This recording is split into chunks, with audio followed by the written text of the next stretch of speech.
Hello everyone, welcome back to the channel. Today we're going to be taking a look at the really odd coincidences and similarities between the current election, 2024 in the United States, to the 1968 election. Now this is an interesting situation we have going on here that I didn't realize was actually legit until very recently. Both of these elections, without a doubt, have some pretty crazy stories and will be some of the most historic in American history. Now, these two elections, this might seem pretty random, but there are at least 6 big coincidences and similarities between these two elections, because a lot of people in the United States today, the election tensions are up through the roof right now for the 2024 election, and a lot of people probably think this is the first time stuff like this has gone down in American history. Well, it's not and is at the same time. 2024 is unique in some aspects, but in other aspects it's the same. You'll often hear the quote, history repeats itself, and although I don't entirely believe in that, it's definitely true in some circumstances, and this is one. So, as you can see here, the winner of the 1968 election was President Richard Nixon. And I have him here, and I have Donald Trump over here, who we don't actually know yet who is going to win the 2024 election. I just threw Trump on there because he's running and he's former president, so, and he's pretty much been the face of it all. So I'm not really going to talk about my political beliefs in this video. If you're wanting to know who I support in the 2024 election, I'm not going to be discussing that in this video just to avoid you guys getting mad in the comment section. However, I am going to discuss some political and historic similarities between the two elections. So without further ado, let's get started. So, first of all, I'd like to point out that in the 2024 election, we have a major independent candidate. Obviously, in the United States, you have two main political parties. You have the Democratic and the Republican Party. However, in some circumstances, you will have a third-party candidate jump out of nowhere. And in this election in 2024, we have Robert Kennedy here as a third-party candidate. Now, his father, Robert Kennedy, who was assassinated during the campaign, ran in 1968. So you have Robert Kennedy Jr. running in 2024 and Robert Kennedy Sr. running in 1968 for the Democratic nomination. He was running for the Democratic nomination. He's running as an independent, so it's a little bit different. But you have two Kennedys running in both of these elections, which is really interesting. And they're both Robert Kennedys. Kind of an interesting thing there. So, let's look at the two sitting presidents at the time of these elections. So, notably, Lyndon Johnson was president in 1968. Joe Biden is president currently in 2024. Now, both of these presidents hold the distinctions in that they both decided to step down and not run again for re-election in these supposed elections. Now, whether or not Biden wanted to or not is a discussion for another day. He might have been under peer pressure to do it. He was originally planning on doing so, but he did not. He stepped down willingly. It was his choice. Johnson decided to step down due to his unpopularity toward the end of his term, sort of his second term. He kind of served like a term and a half with the Vietnam War crisis and the Tet Offensive. And there was a Democrat who was very popular, senator from Minnesota named Eugene McCarthy, who was actually planning on challenging Johnson for the nomination. So in March of 1968, Johnson decided to not seek re-election. Now, what's very interesting is, in the last 70 years, Johnson and Biden are the only two presidents to openly not run for re-election, which is pretty insane. Now, for those of you that don't know, in the United States, a president is only allowed to serve 8 years. Well, that's not true. The president's only allowed to serve 2 terms, and Biden is in his first term still. But in this, precedent was not always a law. Going all the way back to the very first president, George Washington. Now, Washington was president in 1789 is when he took office. This was just 2 years after the Constitution was written, and the Constitution didn't really make it clear what the role of the presidency was, so Washington set a lot of precedents during his presidency. He pretty much built the entire office from scratch, and one of the precedents that he set amongst himself was stepping down after 2 terms. Now, Washington did not really want to serve a second term at all. His decision was pretty much influenced by then Secretary of State Thomas Jefferson, who feared that the country would have basically split apart had he not run for a second term. But regardless, Washington stepped down after 2 terms, and this precedent stayed in play for the rest of American history. Every single president since Washington who has served 2 terms decided to step down, except for one incident. The only circumstance where that did not happen was Franklin Roosevelt, who died a month into his 4th term as president. Now, after Roosevelt died during the presidency of his successor, Harry Truman, in 1951, the 22nd Amendment was ratified, which said that a president could only serve 2 terms. So pretty much every president to serve 2 terms since Truman has been forced to step down. They couldn't run again. Now, there was a couple stipulations within the 22nd Amendment. Now, you might think Johnson served 2 terms, but hear me out. Truman, who was president during the ratification of the 22nd Amendment, was actually barred from the rule. So he didn't have to obey it. So Truman technically was the last person who could have served more than 2 terms had he wanted to.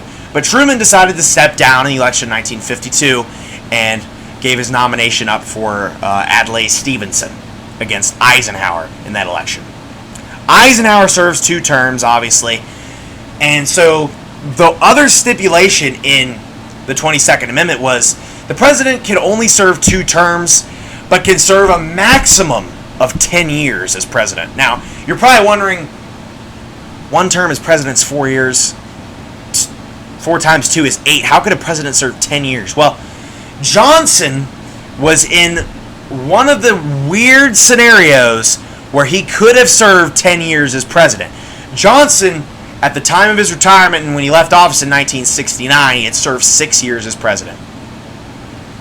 Because when Johnson was first elected as vice president in 1960 under John F. Kennedy's ticket, Kennedy was assassinated 2 months into his presidency. So Johnson from there took over as president, and he served out the rest of Kennedy's term, which was like a year and a couple months.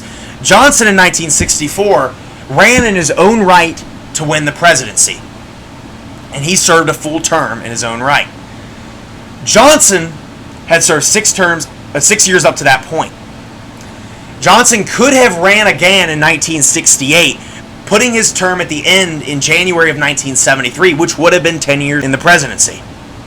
And fun fact, had Johnson actually decided to run again and win the election, he would have died 2 days later on January 22nd of 1973, so that's kind of interesting.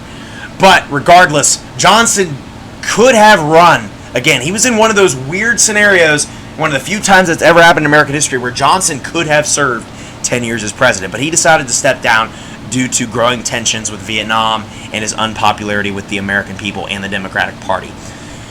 Biden, on the other hand, was pretty much seen to be the candidate up until a couple weeks ago, if you're watching this when this came out.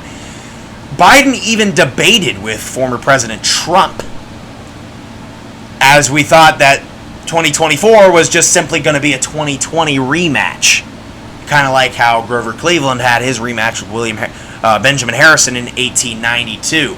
Well, there was some perceptions in the debate that Biden's old age, Biden is 81 years old, the oldest president to ever serve, and there were some growing tensions in the Democratic Party to try to force and try to convince Biden to step down. And I believe under peer pressure, he did decide to step down and endorsed his vice president, Kamala Harris. So Biden is now out of the presidential race, which Biden holds a historic distinction as well, because he's the first president to openly step down after 1 term since Rutherford B. Hayes in 1880. So that is definitely saying something. So since Truman, and in the last 70 years, the only two presidents to openly not run for re-election are Lyndon Johnson and Joe Biden. Every president who has not served 2 terms tried to run for re-election in the last 70 years. So just going back down the line here, you have Kennedy, the only presidents to not serve 2 terms in the last 70 years. First of all, you have John F. Kennedy, was assassinated. You have Richard Nixon, who resigned, so that doesn't really count either. So Kennedy and Nixon don't really count. You had Gerald Ford, Jimmy Carter, and George H.W. Bush, and Donald Trump, who all served 1 term or less in Ford's case. They tried to run for re-election but failed. Biden is stepping down completely, not even trying to run for a 2nd term. So that's pretty interesting there. Like I said, he holds the first time a president has stepped down after 1 term was in 1880 with Rutherford B. Hayes. So that's saying something. But Johnson and Biden already are the only 2 presidents to openly step down in the last 70 years, or pretty much since the ratification of the 22nd Amendment, not counting Truman. So if we look at the entirety of pretty much the ballot of both these elections with the major candidates, in the Republican ticket you have Nixon in 1968 and Donald Trump in 2024.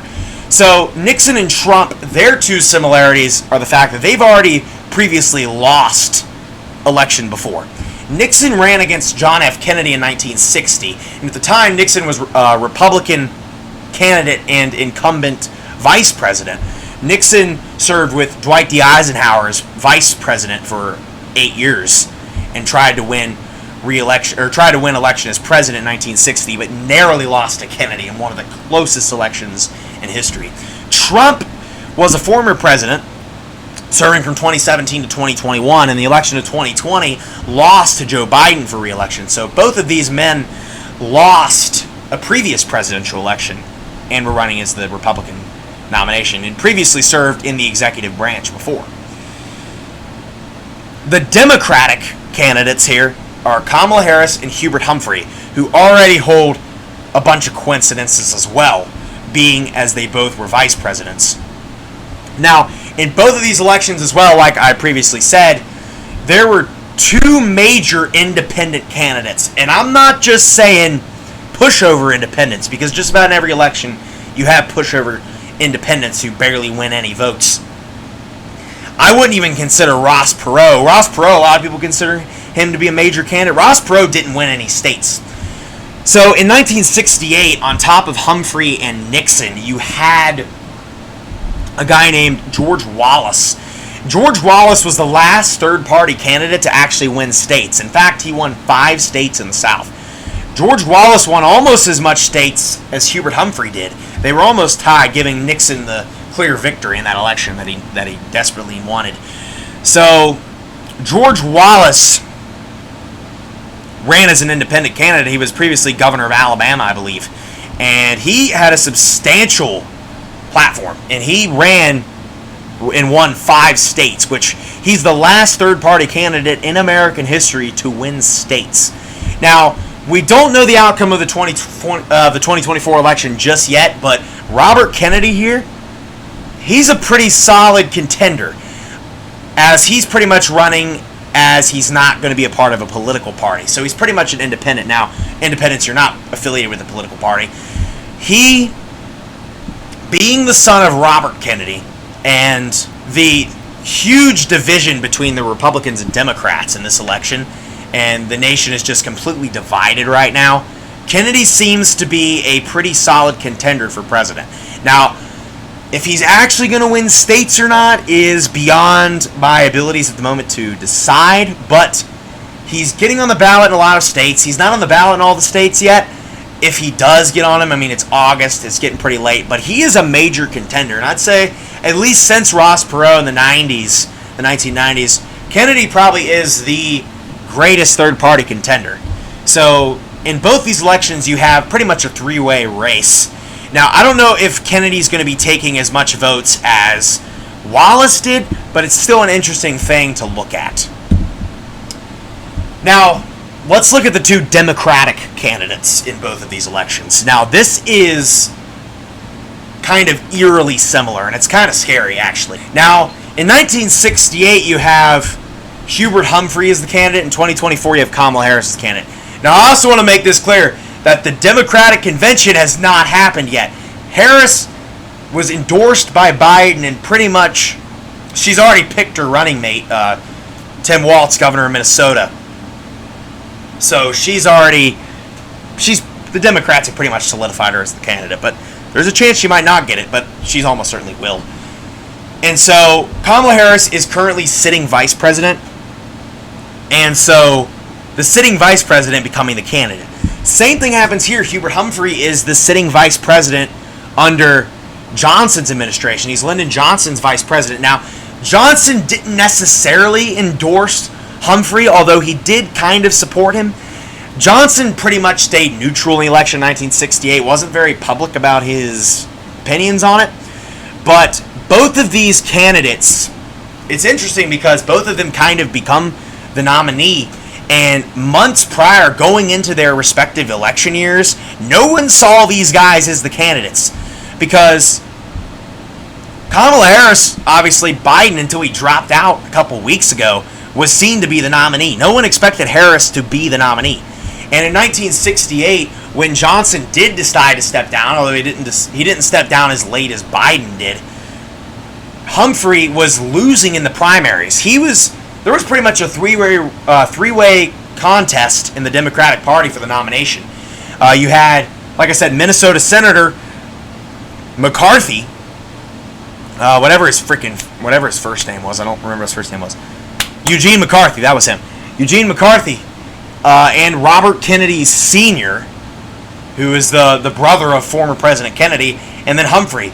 Out of all three of those major contenders, Humphrey was losing in the primary, and it's only because he was sitting vice president, the delegates did decide to choose him as the candidate in 1968. And they didn't choose McCarthy, and Kennedy had already been shot and killed by that point, so Humphrey narrowly got that nominee. No one expected Humphrey to actually be the candidate. So both of these scenarios, you have the sitting vice president becoming the nominee, and weeks before their supposed nominations, no one really expected them to be the candidate. Just kind of an interesting situation there. Now, that's me from a different video. The last and final coincidence is a pretty major one. This is the most scary one that's eerily similar. There were two assassinations plottings that took place during these elections. Now, one of them was successful, one of them was not. Let's do the modern one first. Now, as you guys already know, on July 13th at a rally in Butler, Pennsylvania, Donald Trump was shot at and almost killed. It was an assassination attempt on Donald Trump, and I already did a video on that, so go check that out, my opinions on that. He was minuscule of an inch. I don't even know what I'm trying to say. He was a fraction of an inch away from being hit right in the temple in total fatality zone. In 1968, Robert Kennedy was successfely assassinated during the campaign race in June of 1968. So both of these happened in the summer. And what is insane is Robert Kennedy's brother John was assassinated in 1963 as president. Now, fun fact, the Kennedys were pretty much kind of the political royal family of the 20th century. Joseph Kennedy had 4 sons in total. He wanted to be president himself, but he decided later in his life that he was going to try to have this crazy ambitious plan that all 4 of his sons were going to become presidents. So he raised his eldest son, Joseph Kennedy, and his second son, John, pretty much to become the president. He had everything laid out, put him in higher education. Joseph Kennedy went to World War II, died in 1944, flying above the English Channel. I believe he was in the Air Force or something like that.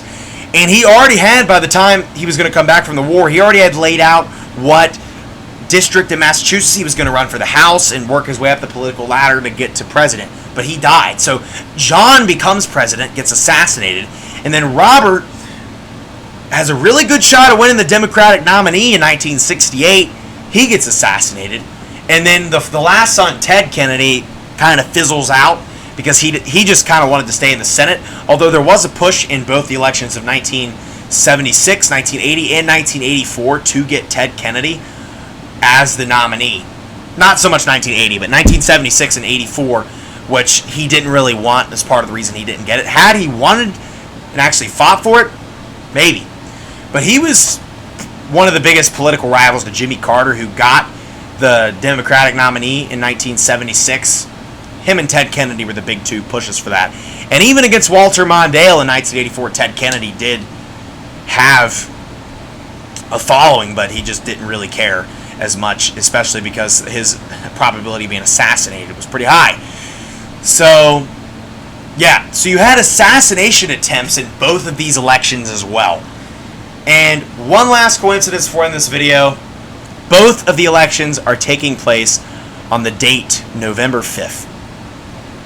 And I also thought I'd throw out, because this is kind of a weird coincidence of the day I'm making this video, Richard Nixon resigned 50 years ago today on August 9th, 1974. So if you're watching this video on the day it came out. So those are all the 6 coincidences that I found between the 1968 and 2024 elections. Both of these elections in some ways are very eerily similar to each other. And they're both going to go down in history, I think. So if there's any other coincidences you'd like to throw down in the comments, because I'm sure there are others, let me know. I just thought this was kind of an interesting thing, and I just thought I'd make a video about it just to open people's minds about how similar some of these modern times are with previous elections. So let me know what you guys think, and with that, I'll see you guys next time. Be sure to comment, like, subscribe. Goodbye. Wah!